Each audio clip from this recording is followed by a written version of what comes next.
Hello, Play the Game family. Welcome to the show. Thank you for joining us.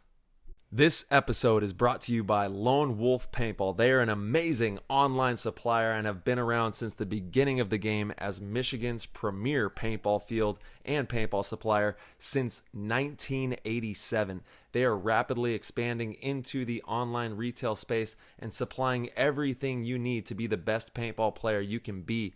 They have got it all. Head over to lonewolfpaintball.com and shop all of your favorite brands.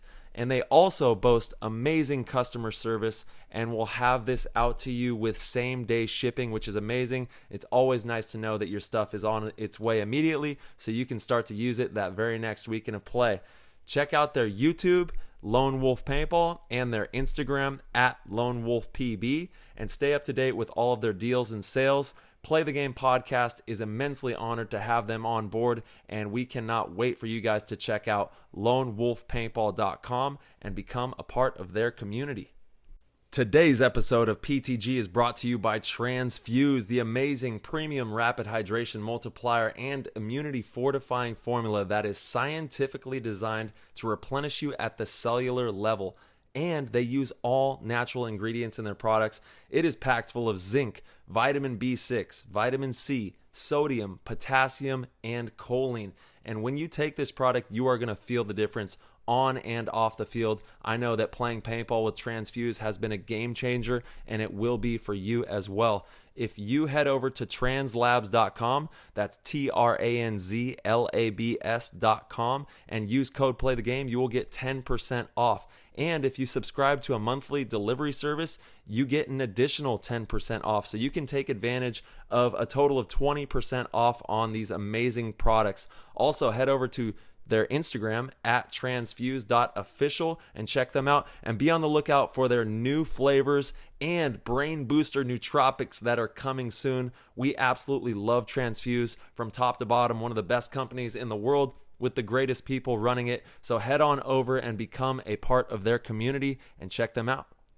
This episode is brought to you by the one and only G2 Paintball. If you are in Arizona or on the West Coast and soon to be nationally, be on the lookout for G2 training dates and be sure to sign up. They are a paintball athletics company designed to help you become the best paintball athlete imaginable by running you through all of the different moves and techniques that you need to know and you're going to be implementing on the paintball field. So that way when you get into the situations, the muscle memory is dialed in. You are also going to learn skills. You're going to learn tactics, and of course the agility, which is training to maximize your performance on and off the field. This stuff is used by myself and Marcelo, and we're pushing paintball players to become pro or just dominate in your division.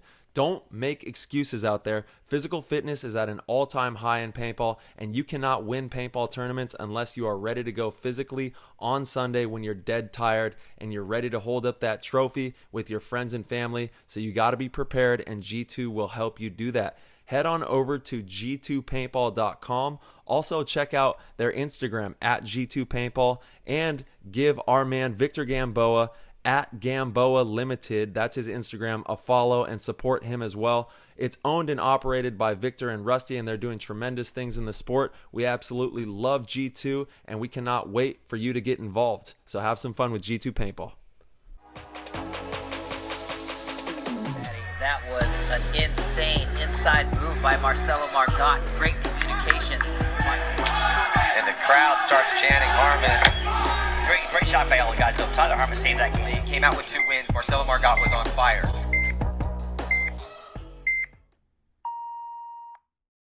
Hello, PTG fam. Thank you guys so much for tuning into the show. It seems like it's been a little too long. We did not have an episode last week, so we decided to hit you guys with an absolute banger.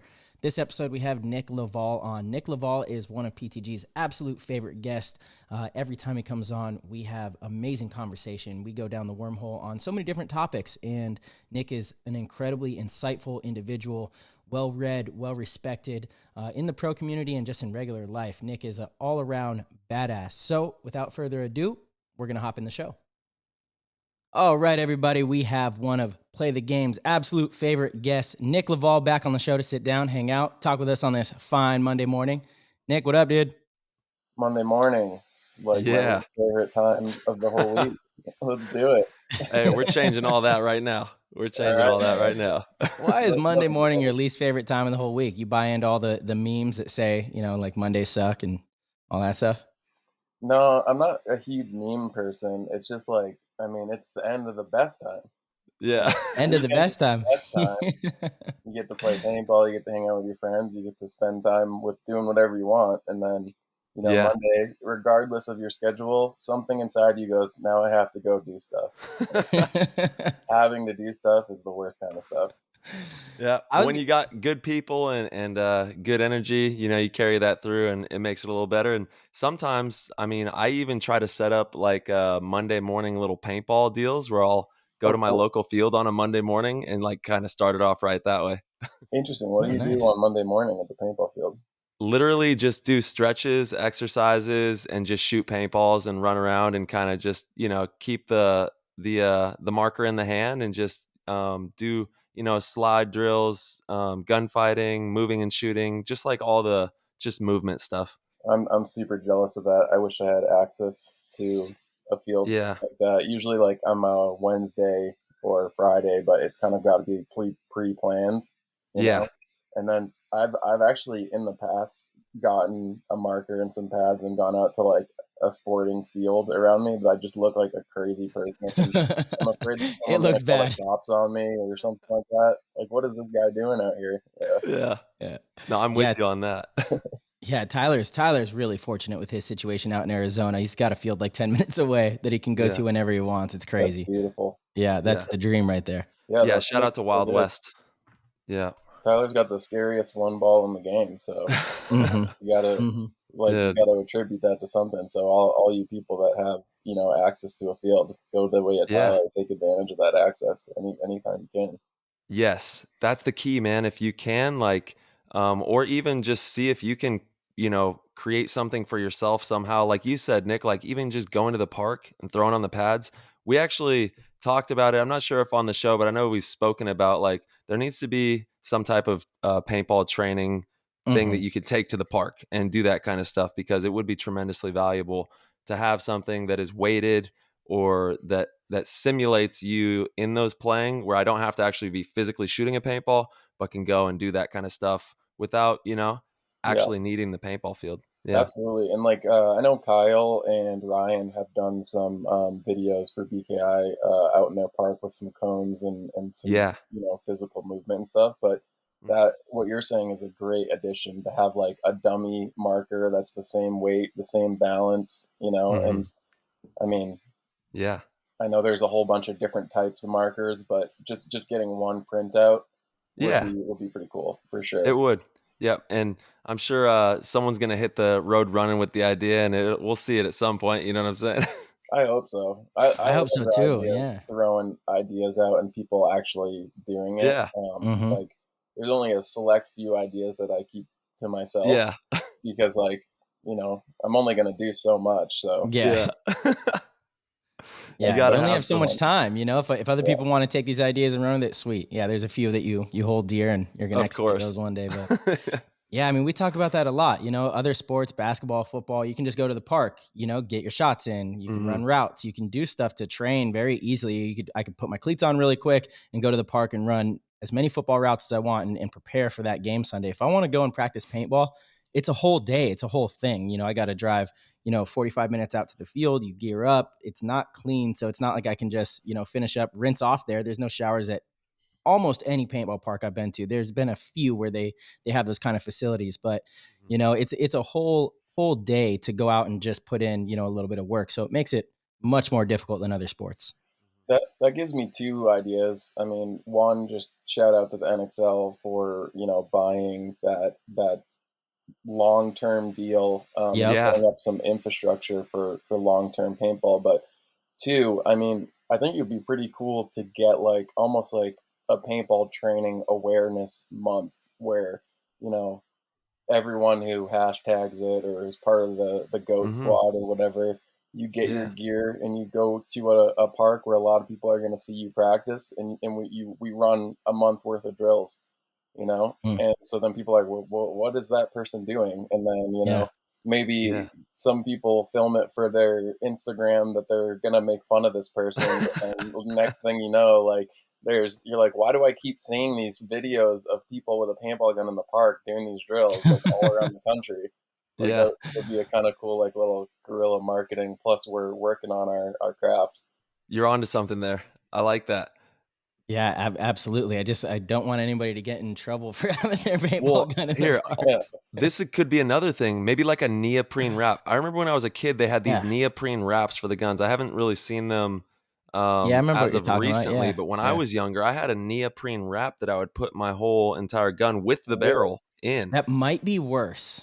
Is it? Then it's like all black and looks super stealth. No, you make it like hot orange or neon, some type of neon color. Yeah. But I think that doing like even that might be the deal right there. Just wrap what you already have. Make wraps for the guns, instead of having to make a whole weighted thing, or maybe just make wraps for all the ones that are already out there, Yeah. Or like maybe a full length barrel sleeve that's like orange. Really lets the police know like this thing is totally covered up and safe, but you can still get your fingers in the trigger guard and all that stuff. Exactly. Yeah. That's something a good like idea. That would be cool. Yeah, I do like that. That could be something so simple too. Just a sleeve that goes over the barrel. It'd be definitely one size fits all pretty much. And yeah, that's a good idea there. Right. In training on it, like see it from shooting distance away. Yeah, dude, that's a good idea. All right, there it is. PTG fam, mock it up. Let's go. Yeah, let's get it going. Yeah, and then we'll do like maybe 2 weeks at first. We'll set up 14 days worth of drills. Go out and do half an hour each day. Yeah.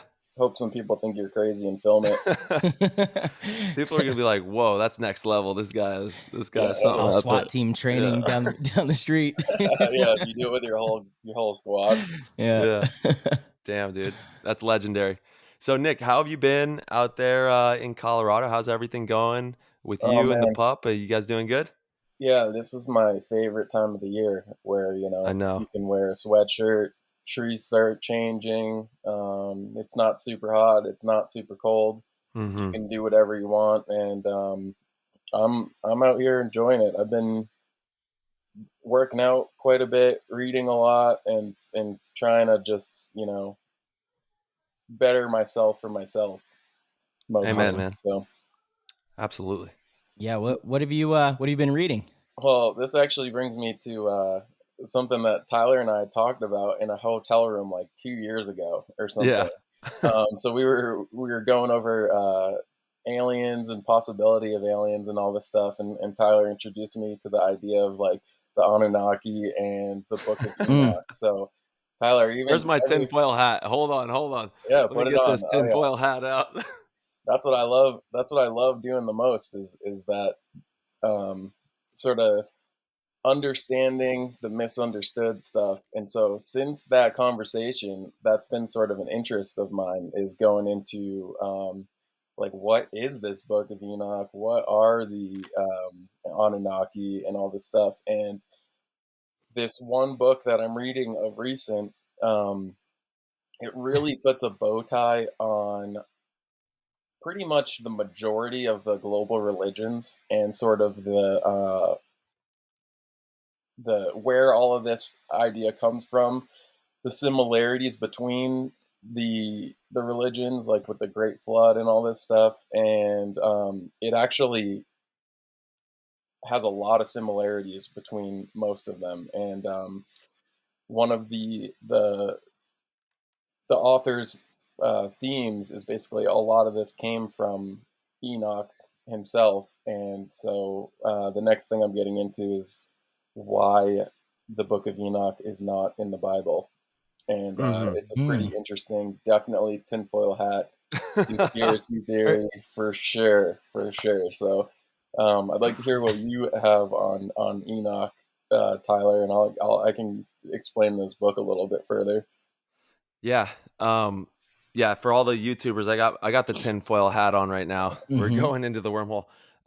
Honestly, it goes back to the Sumerians and all that kind of stuff. And I guess if you haven't researched them, they're a really interesting civilization. and they have, cuneiform text, and there's a lot of tablets with information on it in different languages. But Enoch is the overlord, and he there's even, I mean, people say there's a hidden planet out there that's running around not too far from us that comes into circulation every 26,000 years or something like that. And yeah, there's just so many layers to that whole riddle, and honestly, once again, it all comes back to, honestly, I don't like, the only thing I know is I don't know anything. I just think there's a lot of really interesting things that have gone on, and reading about that kind of stuff is super intriguing.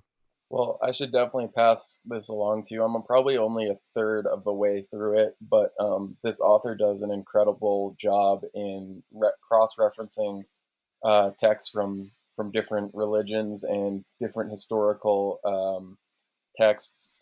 But this they make an incredible case for Enoch and the whole ancient aliens thing to actually be descendants the of Lucifer, the fallen angel. That basically these angels crossbreeded with humans to create the Nephilim, which basically all of these ideas of demigods, gods on earth, came down from heaven with this sacred knowledge that they were not supposed to share with Dude, that's the heavy. human race.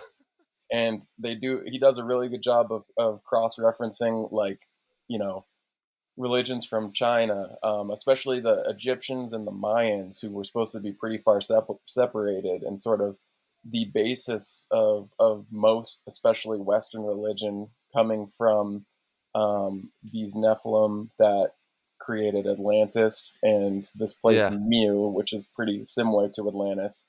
And after God got mad at them for sharing this information and flooded the planet, which is pretty consistent with all other places on the planet saying that there was a flood, this sort of knowledge continued on, and it gets into more modern times in terms of Saturn worship and Freemasonry, and how a lot of this knowledge is actually extends directly from Enoch, who spread it amongst all these cultures, and how this knowledge is actually the corrupt version of God's seven sciences that he wanted people to know and use, but it actually came from Enoch the evil, he would call him. And that's sort of the system that we're running on right now. And when you get into the whole history of that, and then you start to look at things that are happening in the time that we live in now, this is definitely 100% tinfoil hat stuff. And but it's really interesting because I think all humans sort of have a question of why. Like, why is this happening? Why is this happening? And this one book that currently has been the only one that sort of puts a bow on the why in terms of a global perspective, instead of an individual religious, just Christianity or just Buddhism perspective. So pretty interesting stuff for sure. And Enoch's the center of the whole thing. Yeah. When does that all take place roughly? So I guess there would be two distinct periods. It would be like pre-Diluvian, which is like the Great Flood. So this is before the God sent the flood, and that would be like the time of Atlantis and Mu, which were like these incredibly advanced societies, but also ran by not so nice to humans, giants and gods. And so humans sort of, were borderline slaves. And it was also like a golden age in terms of there being a lot of abundant food and not a lot of work to do. But then there would be post-Diluvian, which is after the flood, and sort of the dispersion of this knowledge and these cultures, and building up like through the Dark Ages and Middle Ages back up to where we are now. And you sort of see this like I don't know if I want to take this side route, but I think I will. So like, I've been trying to understand for myself the idea of like universal goods and evils and like how I want to live my life. And um, I've sort of come to the conclusion for myself that the means justify the ends. And in a lot of these like societies where they have a lot of technology and peace, a lot of times the means justify the ends in terms of, I mean, if your goal is global peace, you could do that by enslaving the entire world, you know? And so you'd reach your goal of no war and one government, but you'd also, you know, throw out the sort of humanity There in wouldn't be enslaving much inner everybody. peace there. Yeah. Yeah, it's going to depend on what your definition of peace is. Right, Yeah, right. And so exactly. like these huge goals that we have as humans, Mhm. sometimes you know, you don't get there in the best way as possible. And so I think it's the way that matters more than the end goal.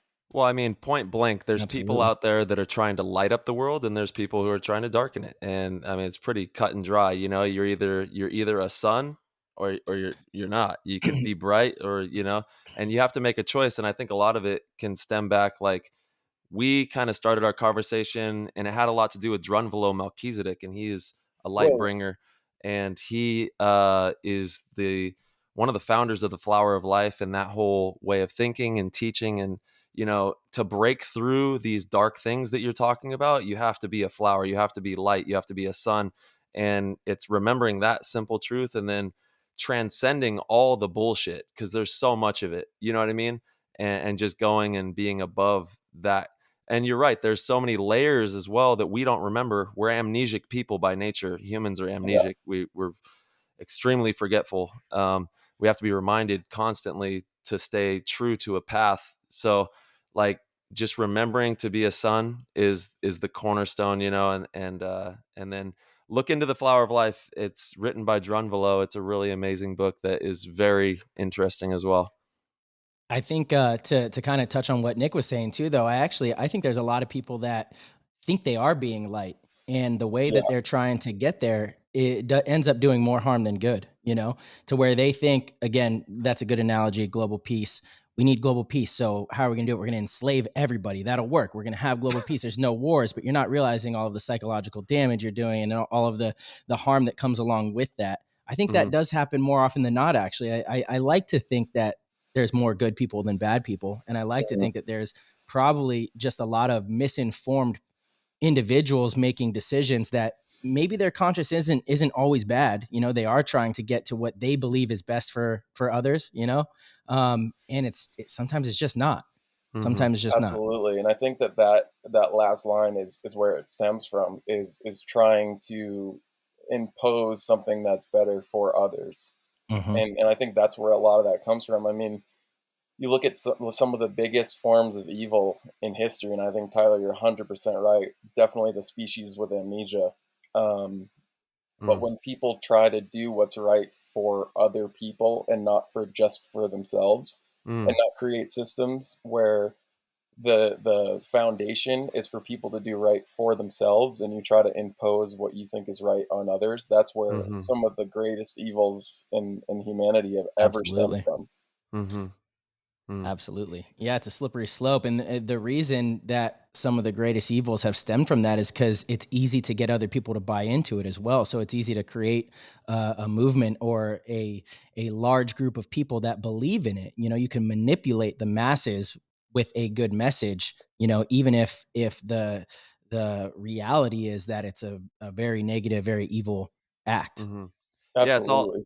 it's all about intention. Like at the you have to. I mean, that's what this experience is intention based. Whether it's in the intention of your breath, what you set out to do in the day, saying one thing and doing another, even though the intent is for something malevolent. It's all intention based, and we have to do the best that we can to set good intention into this world and try to, like I said, be a son, man, and do it for yourself. Like Nick was saying, don't press things for others. Light yourself up, and then naturally that's gonna light other things up. You don't have to try so hard to push agendas on things. It's just, just light it up and then watch what happens, Yeah, I think the confusing part comes to, I think most people do believe that they're lighting it up, as Marcelo said, and I really think that the more the more you try to remove that short history that you have as just a human being,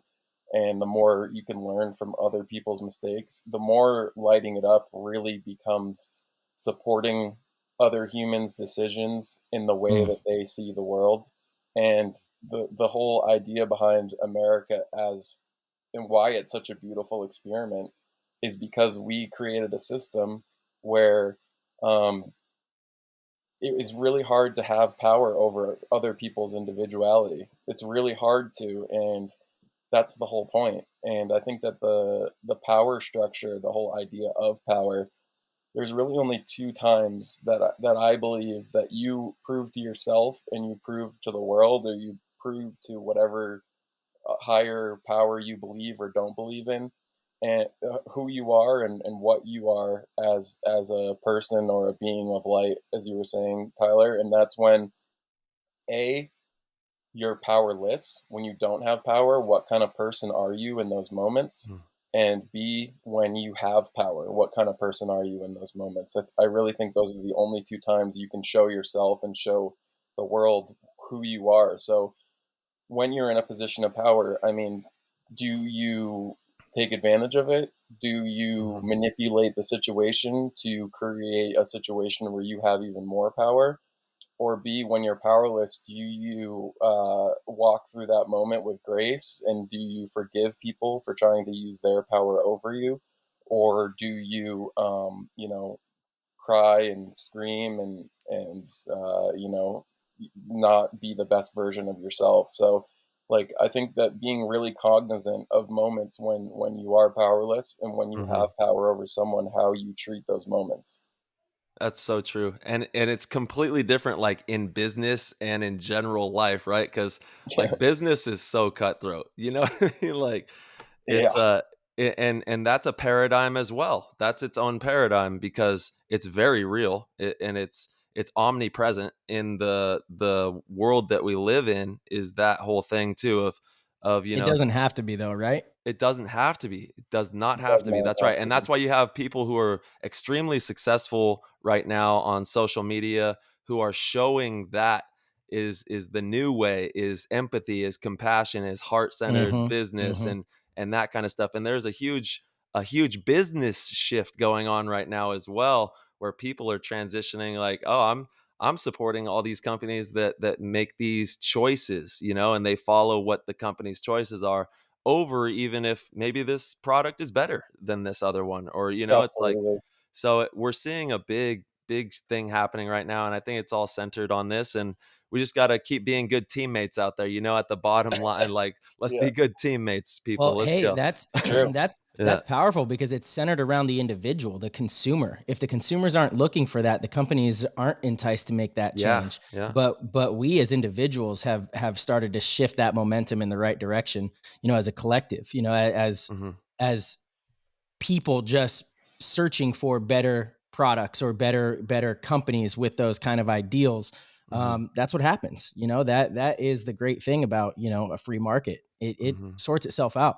Yeah, It sorts itself absolutely. out. And I think that the free market is the most powerful thing that we have in our country, in terms of voting, in terms of Absolutely. changing things for the better. I've been definitely, for the past multiple years, trying to be really conscious of my vote matters more with my dollar. My Hmm. my vote matters more between, if I can find companies that are giving their workers and their employees a fair wage towards their earnings, and creating a product that doesn't, destroy water sources in another country, or outsource my evil decisions, and basically create a situation where I'm agreeing to a contract that I didn't even know existed, where these companies can take advantage of other people that I don't necessarily want to, but because of convenience and because of cost, I'm agreeing to the system. And I think that's really the only way that our incentive structure and the cold-blooded people that see business as the programming of I get more or I get the most out of this situation, I need to make it worth it as a consumer to make it worth it to be good to people and humanity. So I've been trying to be really conscious in the things and products that I buy and use in terms of creating a system where, you know, people get treated better and the world gets treated better. I think it's only our fault that we're seeing it go the other way in terms of Absolutely. yeah. Yeah, you're so spot on with that, Nick. Again, these companies don't have a business if you don't support them. Period. So they will be forced to change the way they do things, and it's actually something I need to be more conscious of and do a better job with my dollar, because it's so easy to write it off and say, well, I'm just one purchase. And this company's so massive that my dollar, my vote, it's not going to count. But it does, especially if as an eclectic, you know, that is the thinking that starts to happen amongst the masses. Absolutely. So, and like, I think you can only attack a little bit of the problem at a time. So you kind of have to pick what you want to be attacking in terms of that vector and sort of spread your idea of thinking. But like, you know, instead of giving to a charity, you know, buy from a small company that the employees get, you know, a large share of the profit. And, you know, those employees have great health care and all this stuff. And like, one of the hardest ones for me is Amazon for sure, because I love things showing up That's next mine. day or when I'm on a plane and I'm coming back and getting my groceries shipped. But, you know, it's as much as possible. I would like to try to buy, you know, from Etsy, who, you know, there's maybe like I've been buying probably too many knives as of recent for different things. But, you know, like a couple guys that are in their garage hammering out steel because they love it. And when that thing shows up, you know, a whole month later, not the same as Amazon, I appreciate it that much more.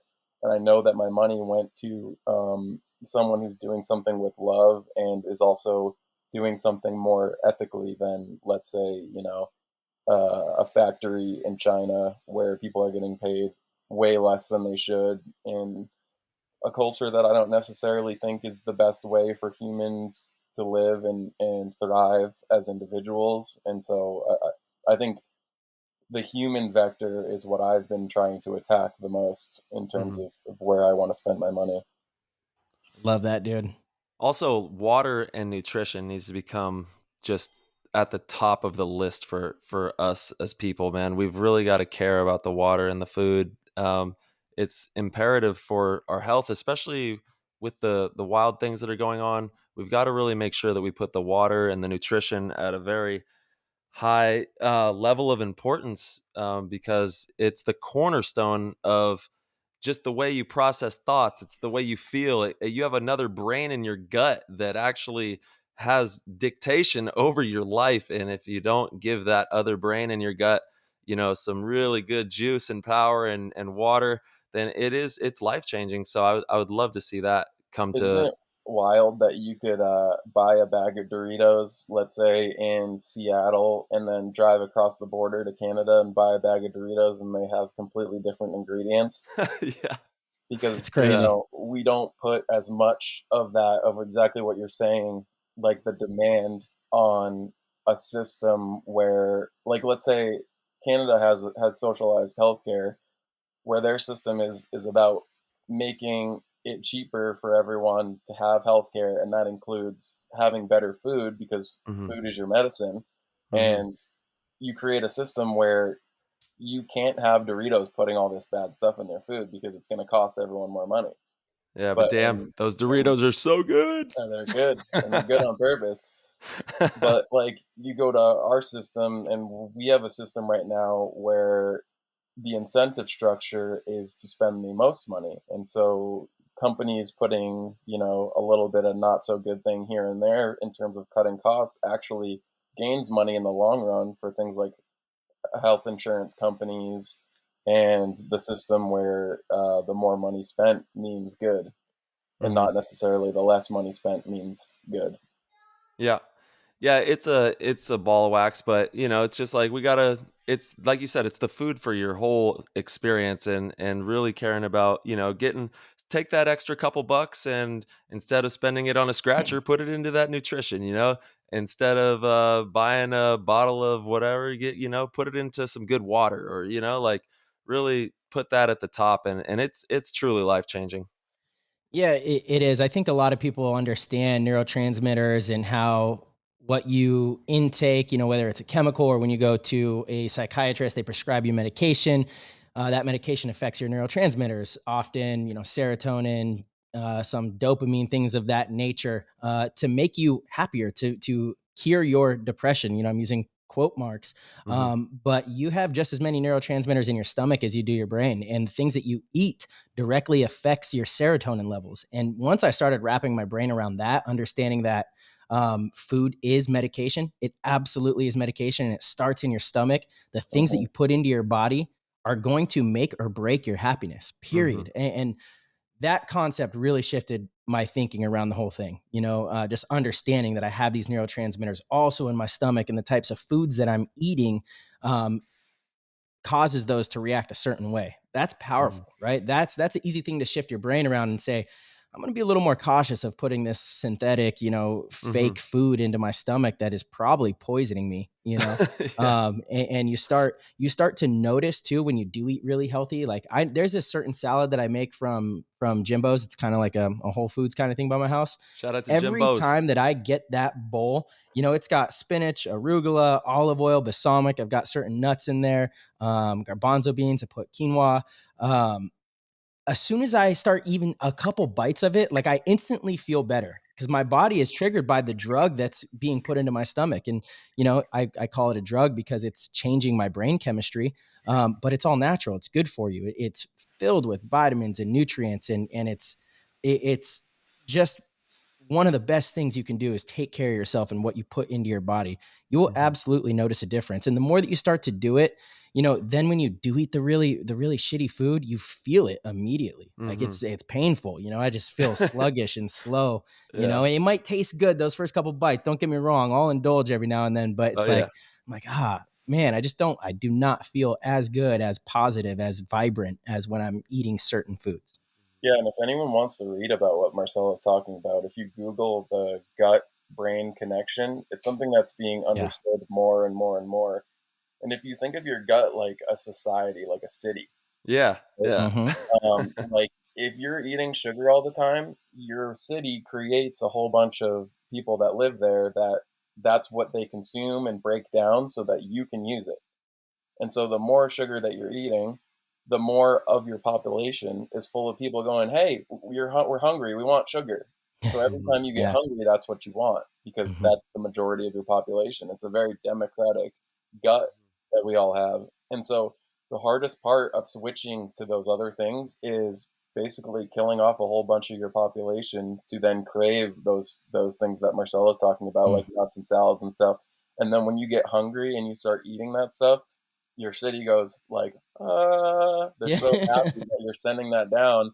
Versus when you start switching over to eating that healthy stuff, there's a whole bunch of people that are really unhappy with you for a while.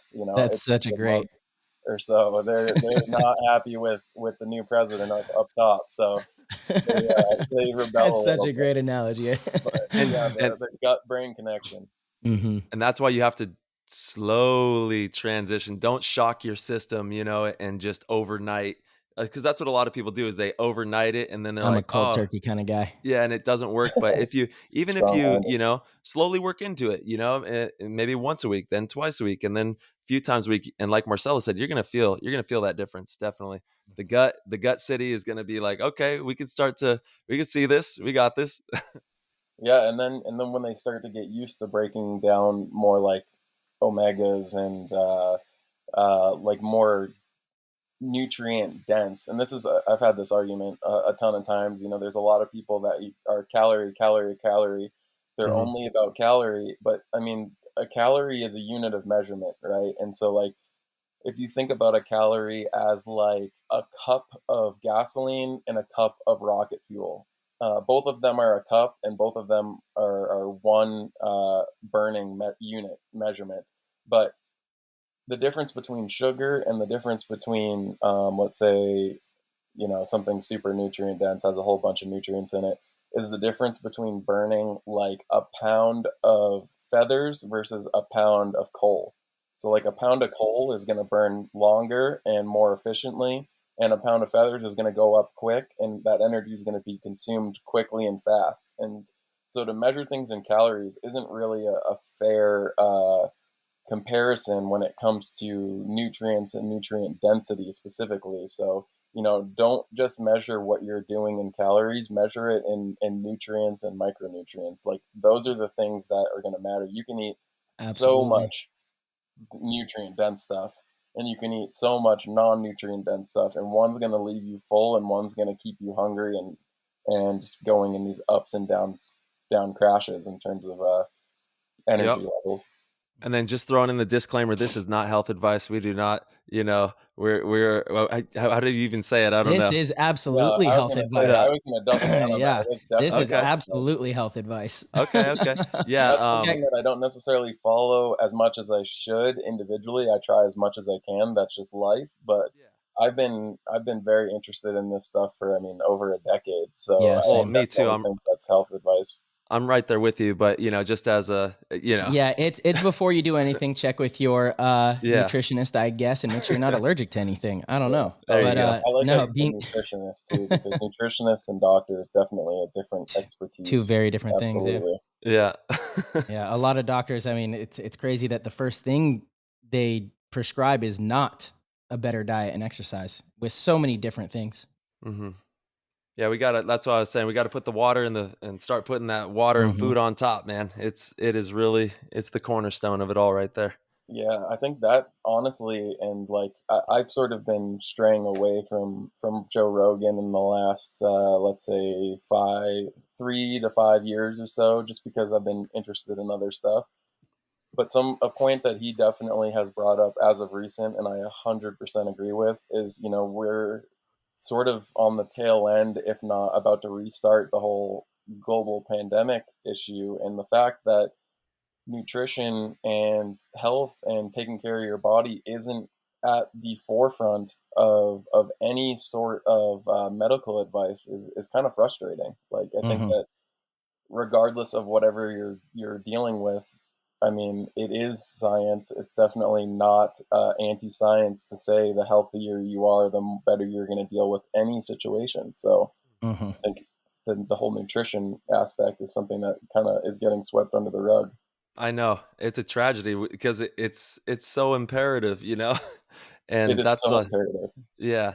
So yeah, let's make sure we eat that good food, drink that good water, and really supercharge the system. And exercise, get out there, move around, be active. Don't be sedentary individuals. That's one of the worst things. You got to get out there. You got to move around. This doesn't mean you have to go lift super heavy weights and try to get big and bulky and buff. Just move, be active, get outdoors, go on a hike, go to a park, run uphill, do stuff that's challenging and keeps your body moving. You're just going to do better with anything, any sort of injury, illness. I mean, whatever it is, the body responds so much better when you are active and healthy. So, well, it's due to the oxygenation of your blood. Breathing is also another cornerstone of all this. Like you got to be aware of the breath too. We want to be taking full breaths. Try to start your day and your night with some big breathing and focused breathing, intention set breathing, and because that it really is a game changer as well when you marry thought with breath and you set intention for that and you give yourself direction, you start to create the reality that you're looking for, whether it's in business or in your relationships and in your health and whatever it is that you're trying to do. Set that intention and then focus on that deep, powerful breathing. It oxygenates the blood. It gets a lot flowing and it makes you feel amazing. It really does. I love that you said that, Tyler, because like something you two guys might be interested in is my next 3 BKi videos. I'm cool. doing all breathwork stuff in terms of awesome. doing regular drills, regular slides, and snapping and stuff like that, but a really intense breath work between all the movements and sort of when you're taking that big breath in and when you're letting it out, and sort of using that to set your intention and set your pace and set your focus but it's all going to be, the next 3 are all breath work in terms of regular movements. Yeah. So dude, that's awesome. Yeah, that's huge, Nick. And I always like to, with stuff like this, explain how my mind shifted on the concept. And breathing is one where, I mean, for years I'd hear people talk about it. Oliver was really the first one that he would come into the huddles, and it was always about deep breath in, deep breath. There's all this focus on your breathing. And I'm not going to lie, at first I was like, I'm always breathing. What do you like, no shit, dude, I'm breathing. I promise you. That's such a real reaction. For sure, but you know what? Now I'm like, oh my God, it is so crucial to really 100%. put focus into breathing and breathe correctly. Only recently I've realized I really am a shallow breather unless I put a lot of intention and focus on it, and when I wake up in the morning and I put intention into deep breaths in, deep breaths out, and I continuously throughout the day try to focus on that, I do feel more energized. I feel like my body heals better. I feel all of these things that come into play that has enhanced my life because of breathing, and it's so crazy. Now I'm like on the other side of it, like, no, it's not phony, and it does sound, funny because it's something that we all take for granted. I mean, we are all, you wake up, you're breathing, right? You don't ever know what not breathing's like unless you're in a pool or like stuck under the ocean, getting smoked by some waves. And then you take breath, you understand it. But yeah, focusing on your breathing and these different exercises. I'm excited to see your BKi course. That's really cool, Nick. Yeah, because I definitely feel like breath is control, and anyone who either has experienced or has a loved one that's experienced things like anxiety, panic attacks, depression, a lot of that definitely in short term can be controlled by breath work. And absolutely, you tell someone when they're having a panic attack, deep breath in, and like certain time limits. And Mouse and I actually just have recently, in the last couple of months, started this little challenge that we have for each other. And when one of us is going to go out to do drills or something like that, we hit each other up and like, hey, give me a drill of something that I need to work on. And it's something that pulls you out of your regular routine and lets a third party sort of be like, hey, you need to work on this. And love that, being just completely open with your buddy telling you like, okay, thank you, and be welcoming of that other view of your game and whatnot. But it's funny though, this week we just gave each other something that didn't have anything to do with being at the paintball field. And his for me was, for the next 2 months, every week I need to wash my car. Yeah, and so that's a discipline thing, and he did a really good job explaining it. And it's really, it's like not something that you always want to do or have time, but it's about making time and enjoying the work that you don't necessarily want to do in that moment. And it's a mental discipline thing. And mine for him was a breath work thing where and I've been trying to do this diligently every day, sometimes twice a day. But your general breaths are usually like about a 1 Mississippi in, 1 Mississippi out. And so he needs to set aside, 15 or 20 minutes and work that 1 Mississippi in, 1 Mississippi out, up to 2 to 3 to 4 to 5 to 6, to where towards the end, you're spending the last 5 to 10 minutes taking in 6 seconds in and 6 seconds out. And trust me, it's hard to do, even as like an athlete with a pretty good like amount of space in your lungs. But you're expanding that capacity that you have for breath and for air and the control in between. And so I hope he does that. And if he listens to this, it's just a reminder. There we go. Dude, that's something that when I was younger, I learned without even really understanding what I was doing. But I'm sure you guys all did this too. We would have competitions with our friends, see who could hold their breath under the water the longest. Oh yeah. And I would win every single time. And it's because I would do breath work beforehand. I didn't know it was breath work. I would just like breathe in as much as I could and then breathe out and just do it over and over. And then I was able to hold more air in my lungs, more oxygen. Right. Yep. Yeah. So kind of I've taken that with me when we're preparing for events or like warming up.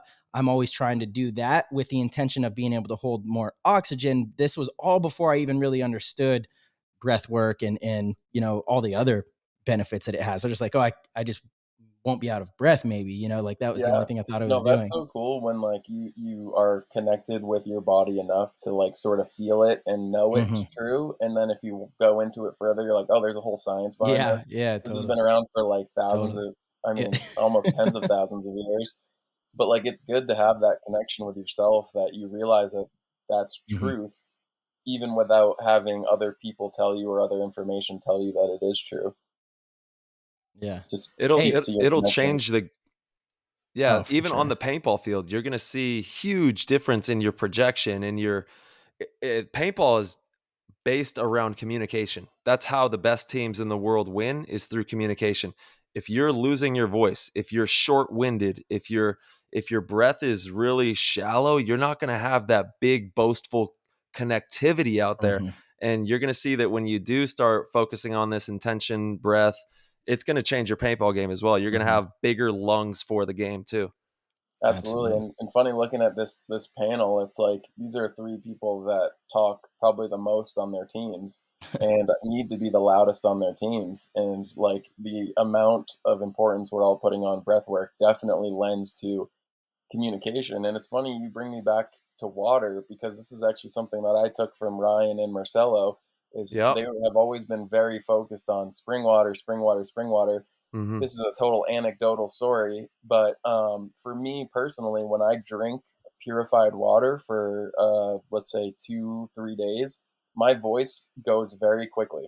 Like Mm. on the third day, I am Wow. always hoarse. I'm always have a hard time yelling. It feels like my vocal cords have been through the ringer. But when I'm drinking spring water or really mineral rich water for the entirety of a practice or an entirety of an event, I come out talking exactly the same way as I went in. Yeah. So there's definitely like even in a short term range power to that good water. Absolutely. Absolutely, man. Yeah. Man, All right, the tinfoil hats are off. We did it. yeah, that's interesting about the spring water because I mean Tyler has been on the spring water kick for forever as well. There's something to it, and yeah, it is anecdotal. You know, who knows if it's placebo or what? But I notice a difference when I drink spring water or when I drink purified water. I feel like the purified water is just like stripping my body of stuff. I feel like it's taking minerals from me. I don't know. You know, there's probably not much behind that other than it's how No, it there makes me feel. So absolutely is behind that because yeah, water is sort of magnetic in the way that it's the universal solvent. It breaks everything down. And when you have water that's empty of minerals, it's then gonna it take wants yours. those minerals. Yeah, It takes it. So it's absolutely. exactly that. Yeah. Damn. It's super Boom. and we're water people, you know, like that's our body is mostly made of water. So we got to make sure we're putting the right stuff in there. Yeah, man. I don't know Nick, why this you is said we did it on the tinfoil hat because I mean I could go forever on tinfoil hat. I Yeah. got mine right here. Yeah, Hey, for all shout the out. listeners, by the way, we brought the hats out again. Yeah. We knew the episode with Nick would be definitely worthy of the tinfoil hats. These things just sit on our desks now. Yeah. They're part of the show, so it's always good. Hashtag tinfoil hat talk. We'll Yeah, have some more fun. yeah. Actually, I want to kind of dive into code calling and efficiency on the field. I think that's super important as well. And the listeners could get a lot of value out of that. How Mhm. important code calling is and being the most efficient. I mean, point blank, that's going to get you where you need to be out there and help you to perform at a higher level and make your moves quicker and have a lot more proficiency out there as a unit, you know? So kind of want to dive into that a little bit and pick your brain on that, Nick. Yeah, absolutely. I mean, I think that at a certain level, and you know, it's much further down than most people think. There is a not that much of a separation between the best of the best pros and the not best of the best D1 semi-pro players in terms of individual skill. In terms of like a gunfight, in terms of a one-on-one, it's not too much different. But what really separates people is information. It really is the war of information and who gets to make the right decision faster. And when it comes to code calling and communication, as a back player or as a two, being able to give your one or the guys on the other side of the field the fastest information, the quickest to the punch, is going to be the great separator. So I think that it's everything when it comes to a certain skill level. And so code calling, making sure that your team is on the same page of understanding which codes are which, not having that little lull in terms of what was Tyler saying to me, like getting right to the point and not having to say a full sentence like, hey Tyler, the guy's in the corner, but I'm thinking about running the inside. If you could hold the back center, Yeah. like that's a full 1.5 Mississippi, that if we could say that in a shorter amount of time, we're going to be faster to the punch, just like in a fight. I mean, you see like a great example is like Conor McGregor and God, what is the really good dude from Brazil? One of the best, or one of the first fights Conor knocked out in like 2 seconds. I keep wanting to say Alvarez, but it's not. I know, I can't remember his name either. Either way, the difference between that fight, they both threw a left, except Conor's left hit about 6 inches before the left of this other fighter. He's like a friggin' legend, and that's rude of me for not knowing his name. But the difference between the connection of that punch is very, very similar between the connection between a paintball hitting and being able to get back into your bunker versus trading. Jose Aldo? Sorry. There it is, Jose Aldo, yes. All right. If you want to look up that fight, it's only like a couple, like 10 seconds long, so it's a quick, easy thing to watch, but it's really, really similar in the terms of decision making between a paintball player or a team being able to make the faster reactionary move to get to a better spot, or to take a shot, or to connect with that shot. The difference is so slim, but it all comes down to that preparation and decision making, and being able to communicate openings and gaps, or not openings and gaps, to make the best choices. And that's all I stress all the time, is being able to make the best choices. And that all comes down to having a full picture of the field due to communication. It's everything. It is, man. Absolutely. Yeah. We talk about that on the show a lot, man. And code calling just makes all of that much more efficient. And something actually, Nick, that you talk about a lot, I've started to use it as well, is the whole pattern recognition thing, right? Which is so important. And so, listeners are probably wondering, well, how do you like assign a code to a situation? It's done in practice, right? Nick used a vague example of, the back left is looking inside, or back left is hot. I want to make a move on the inside. Can you put the back center in? That would be something that's seen through multiple reps, that this move is possible on this layout. So let's come up with a code for it. There's probably going to be a lot of situations where they're in the back left and the back center, and we're set up in this formation. Let's have an efficient code that will allow for this game-breaking move, right? And so you typically won't go into the practice with that code already set. It's a code that gets set after, the first weekend of practice, because you see that situation develop multiple times and you decide, okay, now we need a code for this situation, right? And that code will stick with the team for every event and every layout. So you will, in a sense, go into practice looking for, say the code's bingo. You're like, all right, what's going to be the bingo on this field? And as the practices develop, the pattern recognition, you start to see where players like to go and formations that are set. Then you could put that code into place for that specific layout. Yeah, absolutely. And it definitely helps when, let's say, you're the player that's supposed to react to that, but you're not in a great position to recognize that pattern. And your player in the corner on the opposite side of the field sees this pattern unfolding on the field, and being able to get that call like, hey, the other team is set up this way, you have this move, and then the player to react to that bingo. Instead of explaining that entire situation to a player, being able to take that moment before a gun switches or the other team realizes that this is a hole in their defense, all of that stuff matters to being faster to the punch. Yeah. And that's the type of stuff that the top 6 pro teams are implementing into the system, and that's why you're getting those kinds of results, is because of its efficiency. Whether it's your gunfight or the information, the movements, this game is all about being the most efficient, and the teams that do that the best typically come out doing pretty damn well. Yeah, absolutely. And I think people ask what the separation between teams is and between skill levels. And as I said, I really believe that the individual player skill levels is really close between, the top 1,000 players in the world. The thing that separates it is the mental capacity to understand where you fall as a cog in this system of pattern recognition and being able to produce that. And this is something I've been trying to be really conscious of, is because I mean it's the saying that not all that can do can teach, and not all that can teach can do.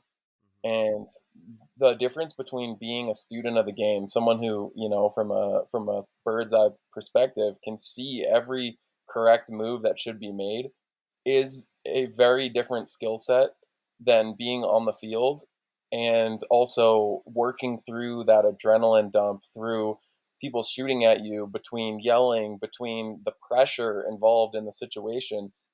And there's some people that are really good at that, but have none of the overhead perspective of the chess match.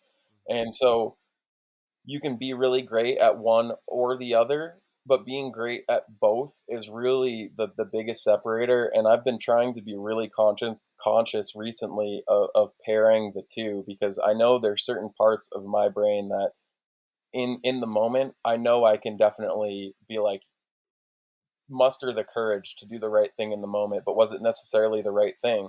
And then there's another part of my brain that goes, this is the right thing in the moment. Do I want to do this and do the hard work to do this and take these multiple risks and take these gunfights to do it? But marrying those two to try to be able to do both, I think is where, the most beautiful play comes from. Yeah, Nick, I actually wanted to talk to you about, because I thought you had a fantastic event, specifically that level This game. is the guy with the trophy.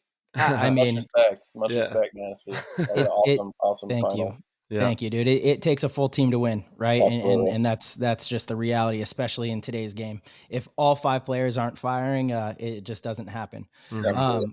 But you had a 2-on-1 against Level that was just big brain moves. Like that was such a fun point to watch, because actually Appreciate that. everything you just said about trying to, pair the two of picking gunfights and also having a bird's eye view of the right move, and not being afraid to take certain moves and do certain things.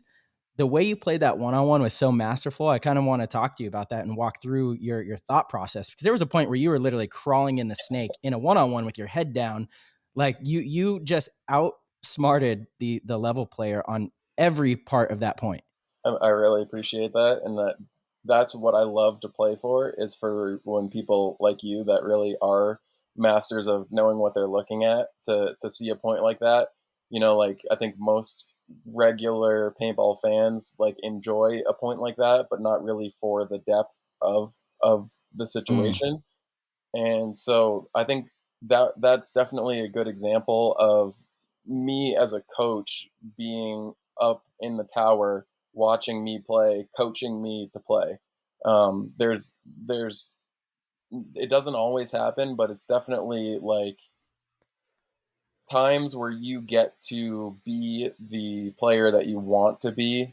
And I think that one-on-one was definitely a weird time, because it's almost like you're talking to yourself in your head, to where you're in a situation where you want to be. That was a 3-4 game, or no, sorry, a 3-3 or a 4-4 game. It was a tie match, and so that point was for either the overtime or for the win. And so It was 3-3 right there. Yeah, it was 3-3 with little time on the clock. So it was a big point. Right. And so, like, for people like us who've been playing for quite a long time, those are the points that you want to be in, because it tests yourself.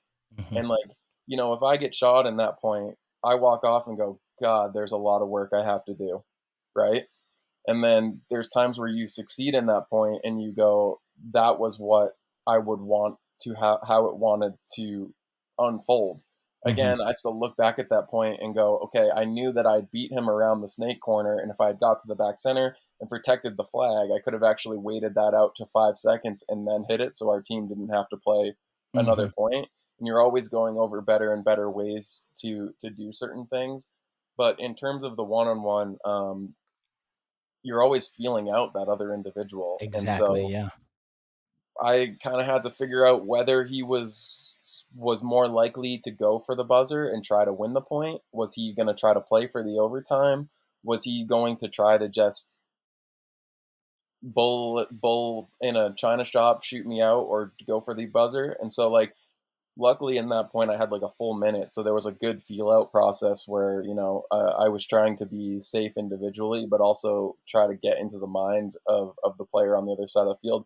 Unfortunately, I don't know the name of that player on the other side of the field. Yep. Real quick, Nick, can we just back up a little bit before it was a one-on-one? Because there was a 2-on-1, and they were wide in the snake, and you were in the inset bunker on the snake side, and you decided to move into that guy's gun. You got low and ducked out of that temple down to the wire and caught their player on the tape slipping. That was like a huge part of it that definitely gets, you know, overlooked because, you know, then it was a long, dramatic kind of one-on-one with all the movements. But really that point, you gave yourself a chance by getting out of that spot and getting to the tape and catching their player really sleeping on you, which is, you know, a huge mistake on his part. Yeah, absolutely. And it's funny because we talk about like wanting to coach yourself, and, you know, I always find that doing all the BKi things and coaching players helps me as an individual reinforce the ideas that I already know. And I actually remember this very specific point, I think between Chip McFarland and they were training for the 3-on-3 tournament, and he was left in a 2-on-1. And he sort of rode the line in between engaging with both players. I remember having a conversation with him is when you're ever in a 2-on-1, you sort of need to pick a guy to pick on. And you have to, in a very short amount of time, figure out the guy that's most likely to make a mistake, or most likely to expose themselves, or most likely to feel overconfident in a situation. Usually someone who is over engaging you as an individual player, someone who's engaging you when you look at them. They don't need to be doing that. Their teammate can shoot you in the back. So being able to pick that player in an instant. And I remember getting put in by that player on the outside, coming over the top, and that player was still engaging with me. And so just in that moment, I thought, like, this is the guy. He's closer. This is the guy I have the best chance of shooting, not only because he's closer, but because he's over engaging in this moment. And so that's how that sort of worked out. He continued with that pattern of over engaging, and he tried to wrap the wire outside right away, and sort of caught him slipping on that. And that's a great example for anyone on the other end of the spectrum playing a 2-on-1, how you don't want to play a 2-on-1. Exactly.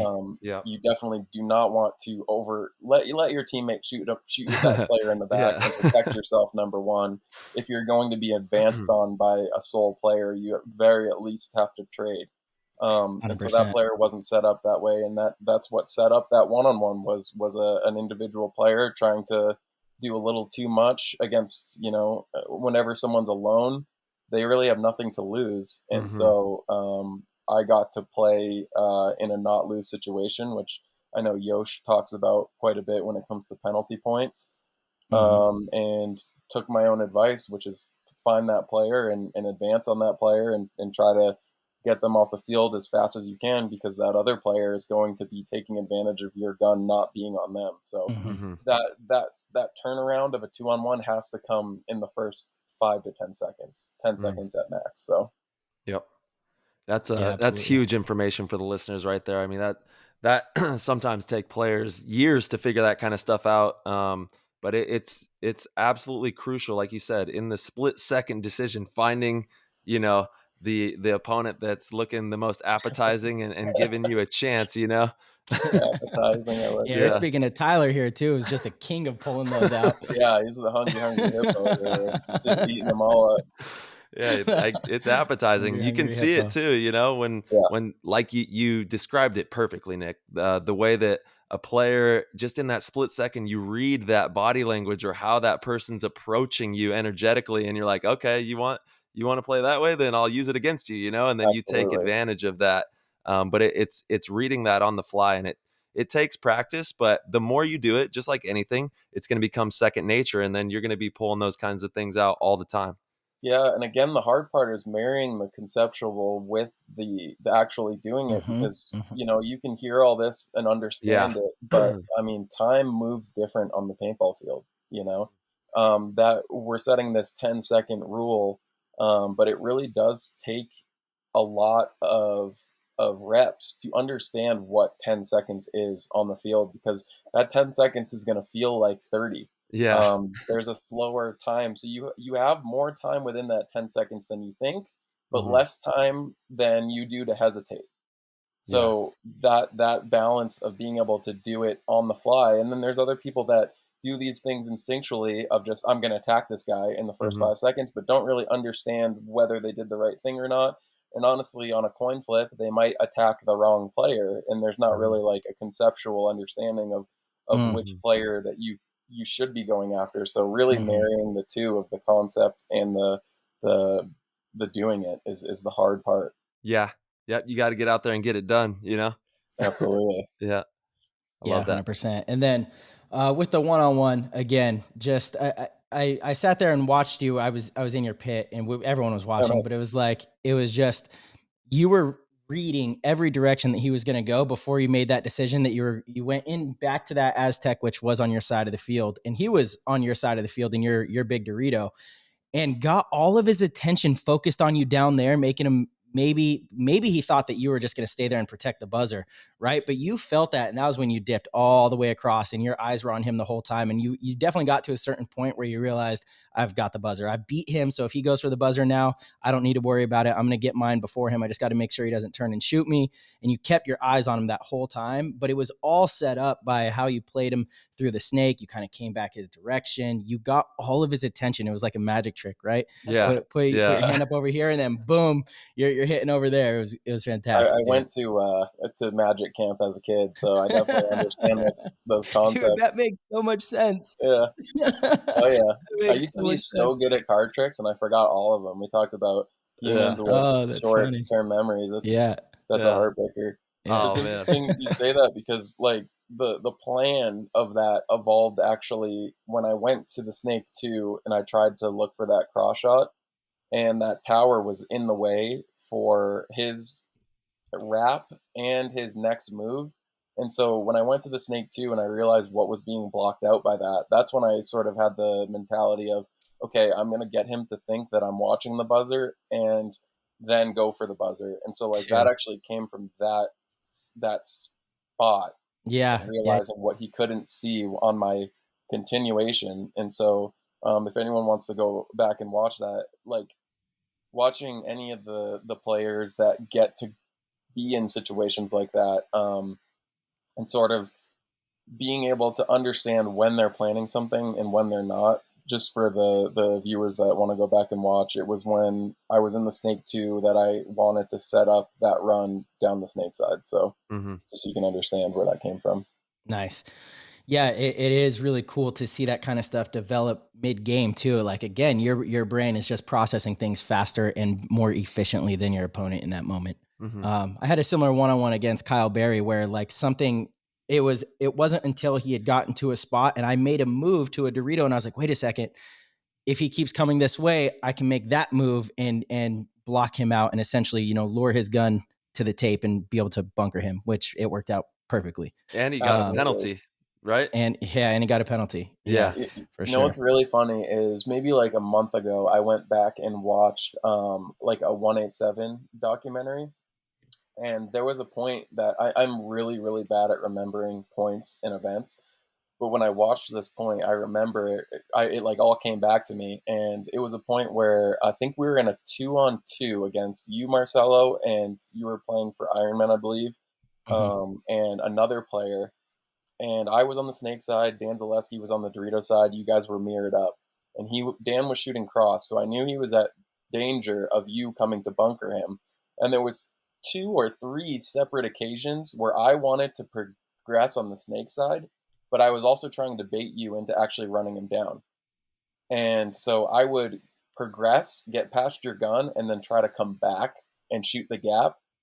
And you didn't take it all 3 times. And I remember this really specifically because it frustrated the shit out of me. I was like, I'm literally like giving this to him on a silver platter.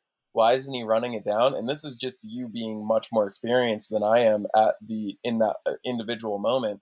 And I'm literally like Marcelo, just take it. Just take it. And you're sitting there probably going, this dummy thinks I'm going to take this. It's too good to be true. Too good to be true. Exactly.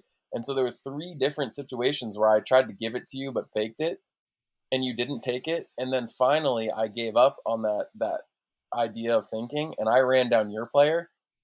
And then I got shot in the back because you had, right when I had given it up, ran down Zaleski and then shot me in the back. And I was like, man, you outplayed the fuck out of me right there. Damn. I remember this actually. Yeah. I think it might have been Dallas. Does that sound right? I think it might have been. It might have been Dallas or like MAO. Yeah, maybe I don't remember. I remember okay.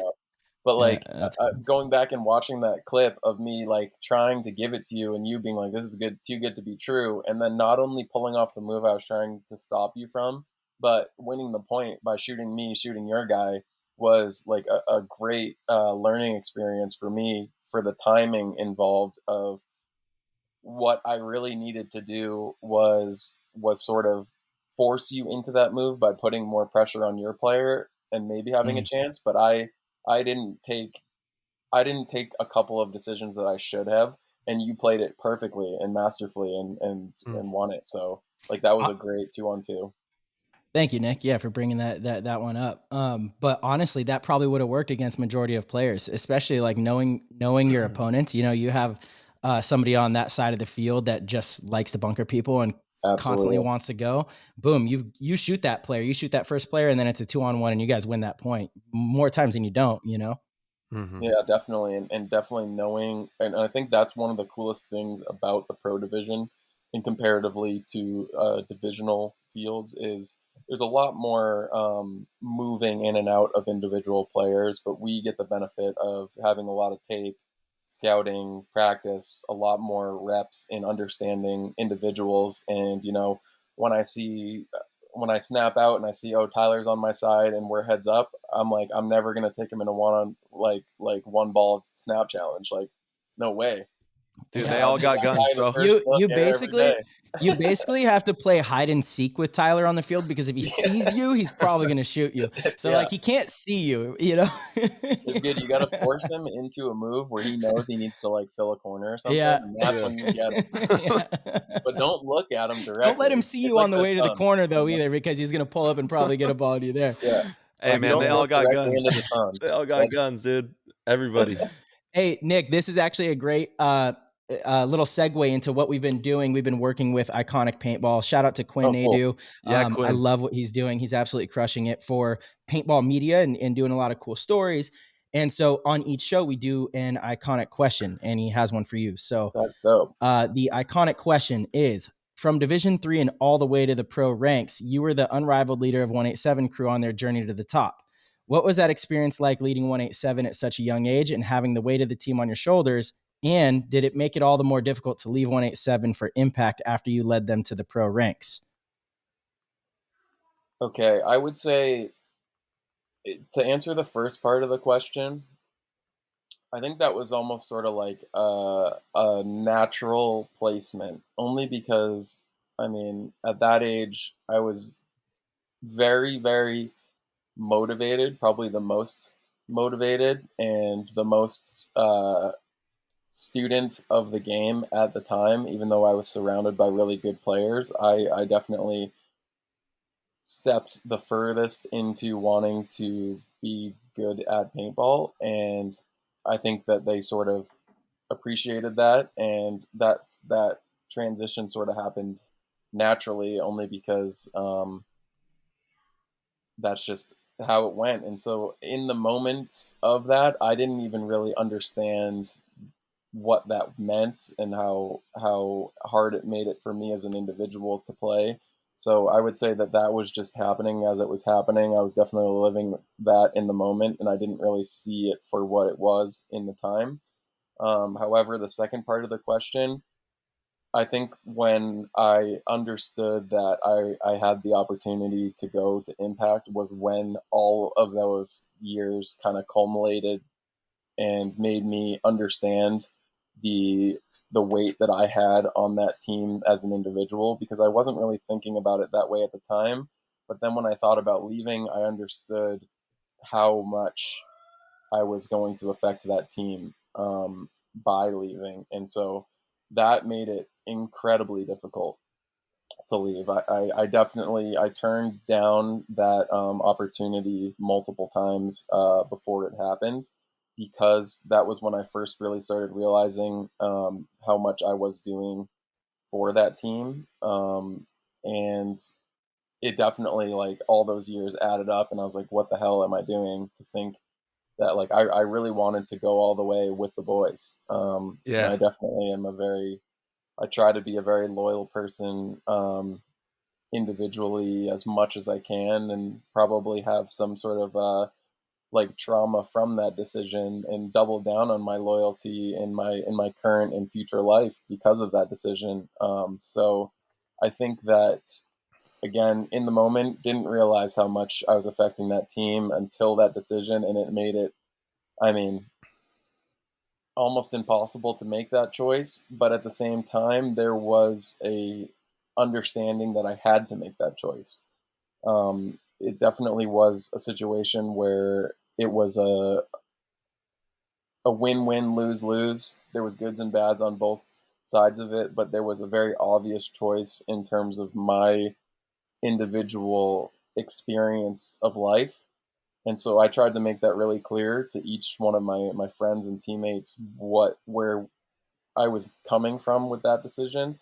And they also every single one of them got on board with understanding where I wanted to experience this crazy paintball life and have the opportunity to do it. And so they all were definitely on board with my decision as much as it hurt them. And again, I didn't really understand how much it would hurt until that decision was put on in front of me. Yeah, I mean, that's that's an incredibly tough decision to make. You know, for any player, being torn between, you know, sticking it out with your best friends that you came up through the ranks with, or taking an opportunity like going with Edmonton Impact. And honestly, there is no wrong decision there. It's a personal decision, and you know, you can argue the benefits of both sides. And you have been very loyal to Impact as well. It's almost, I'm sure a lot of players might not even know that you used to play for 187, right? You're Yeah, just kind of, probably it at this seems point, like yeah, for sure. it seems like you've just been with Impact from the start, and have been very loyal to that organization. So how does it feel? I mean, it must be a little bittersweet then at the last event, playing against Revo on Sunday and losing that match, because that is a lot of the old 187 players that you played with as well. Yeah, absolutely. And I've always been pretty good at being a competitor on the field and a friend off the field. So I was devastated to lose that match. If you talk to my team afterward, I was very apologizing and sort of some of the decisions that I made in that game, and how those are the moments that I want to be in. I want to be in those tie games. I want to be in those overtime points. Like, that's what I train for and what I think about and what I spend my breath work on, is to be good in those situations. And I wasn't as good as I wanted to be. So that is the competitive side. But on a friend side, I'm always super happy for them. I was pretty hurt about Zaleski getting hurt. He's been one of my good friends for a long time and such a great guy. And in our match, when Mouse shot him in the neck and he went down, yeah, that sucked. I knew that he wasn't faking that. And then in the point with, I think they were playing Outlaws, when they collided and he had to go get stitches in his lip and then keep playing after that. Like, that guy's my man. Like, that is not something I can say that I would do as an individual. I haven't been in that situation yet, but like, playing through injury, like, I almost wish that they went further in the event. And I think most pros understand that the team that beats you, you want them to go further, because not only as a competitor, but if your friends are on that team, you're glad that it's your friends that beat you, and you're glad that that they're doing well as individuals. That being said, there's only really two guys on the Revo organization that I've known for a long period of time, and that's Zaleski and Darula. So the rest of the organization isn't people that I've ever been teammates with. But for those guys individually, regardless of what teams they're on, like even when Darula played for Damage, like I'm always rooting for those guys. Like I always want them to have good points, and I want them to go far in the tournament, except when they're playing us in that one moment. That's really it. For sure. Yeah, man, honestly, I think they just ran out of gas because they had to play that extra match that was still the prelim match. Yeah. Then I believe they played the wild card match. Then, the quarterfinal match. So I just think that they simply ran out of gas. They were playing so well. And when they first match really intelligently, understanding the point spread, they ran a ton of time off the clock and barely played any points to save for that. That being said, when it comes to rule changes, that's something I would definitely like to bring up towards the end of the season. I don't think you should ever be incentivized to play less points. I don't think that's how it should go. So currently, the way that it stands, so like let's say, if your point spread is one point loss, 5 point wins, then you're at a 4. But if you play 14 points and 10 points, the differential isn't a 4. It goes to the average. So you're going to be down into the 3 percentages. So the current system incentivizes playing less points with a bigger spread, and I think that there should be a way to figure that out so that more points doesn't hurt you. Just for the fan perspective, for the watching perspective. Yeah, and maybe finally removing 2 of the 6 big bunkers so the points aren't so fast, which actually slows down the game. I love that idea. I heard you guys bringing that up to J-Tro, and I think that's a great idea. If you want to explain that again, I don't know if you've talked about that. Yeah, we have on the show. I mean, there's just so many big bunkers that, one, it's really hard to shoot people on the break, although the pros have figured out how to do it. But movement's rewarded, which you want. You want movement to be rewarded. But the points on some of the layouts have been so fast that the game is actually slower because you play a 30-second point and then you have, a minute break that the game clock isn't ticking off, right? So, that is why we ran into the issue where both days, Friday, we were playing in the dark, the end of prelims, your guys' game was pretty much in the dark. And on Saturday, they had to move the last prelim game to Sunday morning, which made it very difficult for those teams that had to play that last prelim game Sunday morning. I mean, that's a massive disadvantage when it's hot and it's humid. You could potentially play 5 matches if you go all the way to the finals. And for a team that might not be very deep, that's a big deal. It's a big deal. I mean, I believe that's why I don't think Revo gets beat that bad by X Factor if they were in, feeling a little bit better.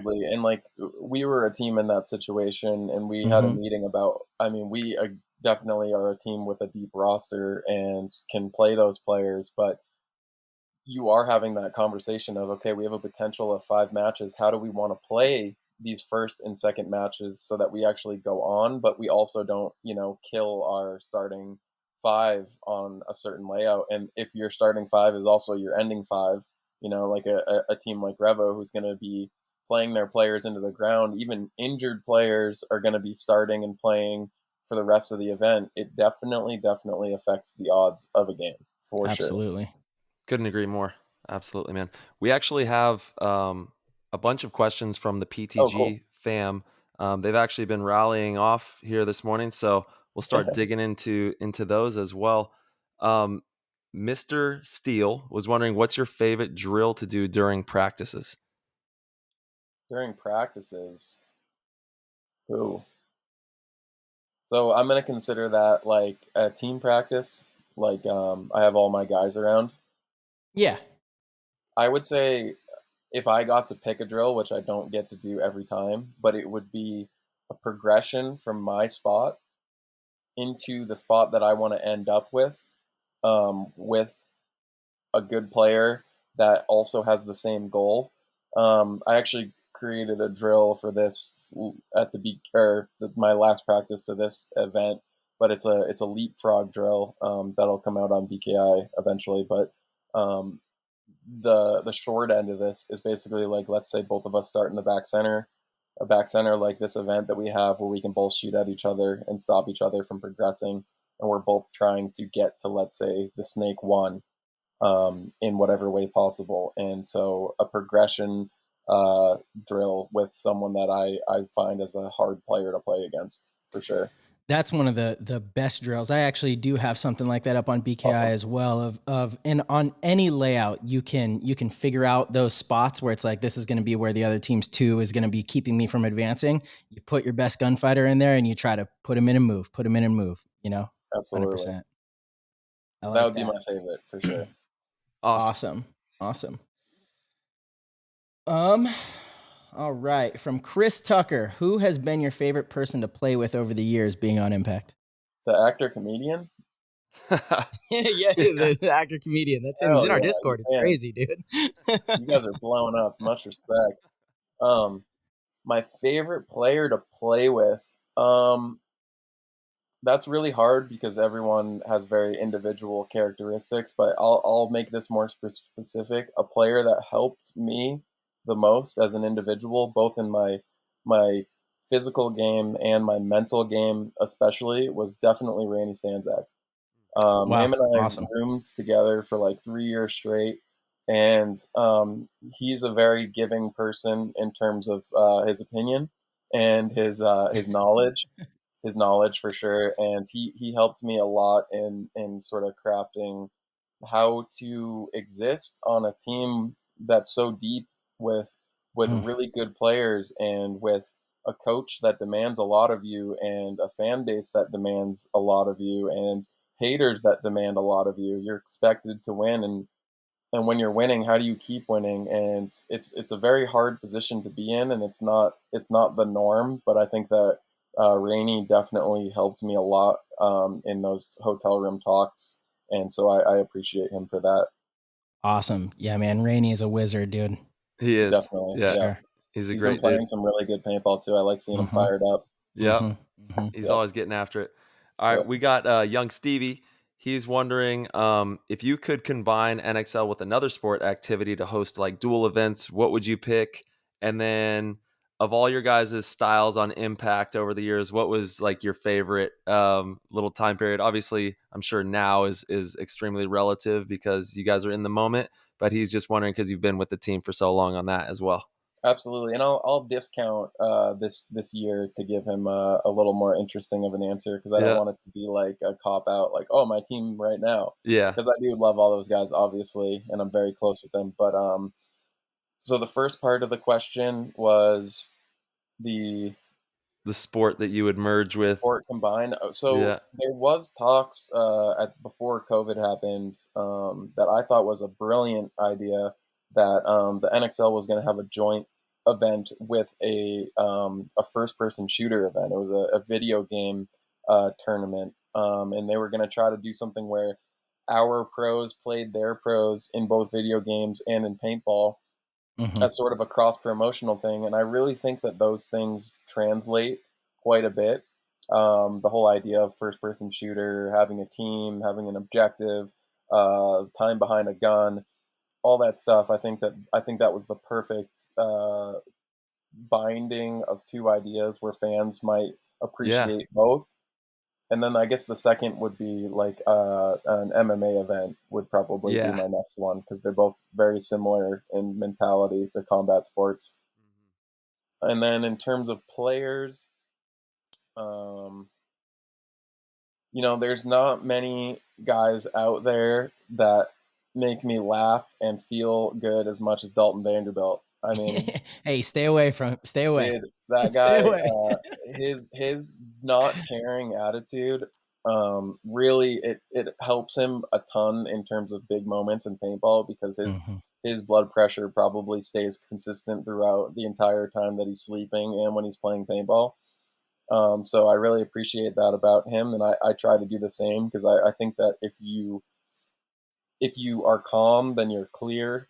And so I like to try to be clear as much as possible. And so I appreciate that. And then obviously the no-brainer of the guys that I have on my team this year is an incredible group of minds and players. And not only do I have respect for them as players, but at this point in life as men. And I think that like to have a group of guys that not only am I willing to hear their opinion about on just about everything, I know my opinion will also be heard, and so I think that that's a beautiful thing when it comes to relationships. Yeah, home run, dude. That's everything right there, you know? Awesome. Yeah, absolutely. All right. We got from the Dorfster. What's the hardest thing to try to teach your students as a BKi professor? And what is some insight on how best to train and apply drills to that skill or fundamental, whatever it might be?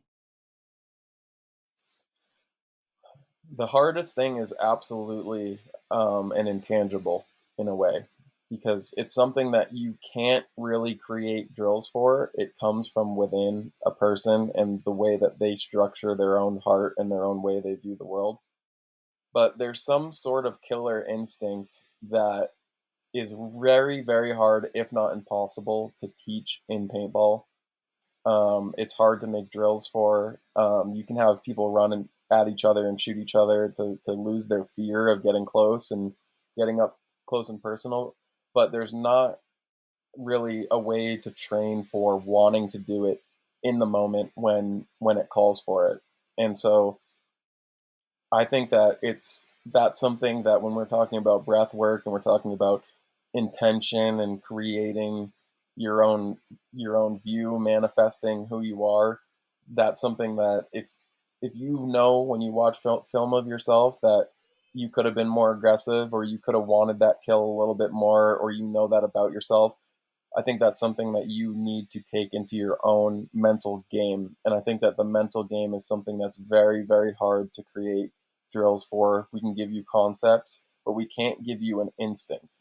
And so I think that that's something that I don't really have a good answer for to this day of how to get there, because it's going to be different for each individual.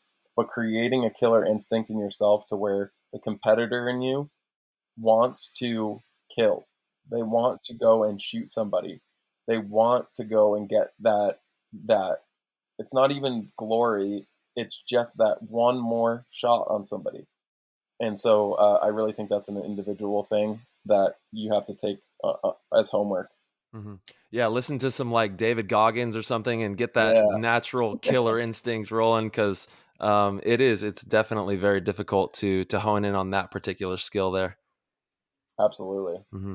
And it's hard to even say it's a skill. It's almost like a way of life. Yeah. Like this, I don't even know how to describe it yet. I'll do a Shark mentality. yeah, shark mentality. Hungry, hungry hippo. Yeah. Like, you want to be hungry for those Exactly. kills. That's it, brother. I love it. Well, shoot, I got one more Discord question. Ty, I don't know if you have any, but yeah, I think the last one from Bunkered Media. Major Oh, yeah. shout out to all the media in the Discord. Much Yeah. love for all of them. What in life makes you the most happy?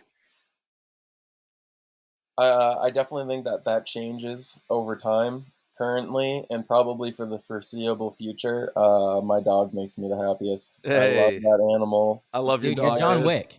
You are literally John Wick. I was gonna Oh say after my the God. one-on-one, you've got the dog, you got the hair now. You, Yeah, I got you are the guns John Wick. too. You got the gun. You were talking about the knives. John Wick, baby. Hell Let's yeah, go. I'll take that. But I like honestly, I think that that's a great question because I think everyone should take inventory of what makes them happy, and I know for a fact that this animal in my life has definitely grown my capacity for loving things.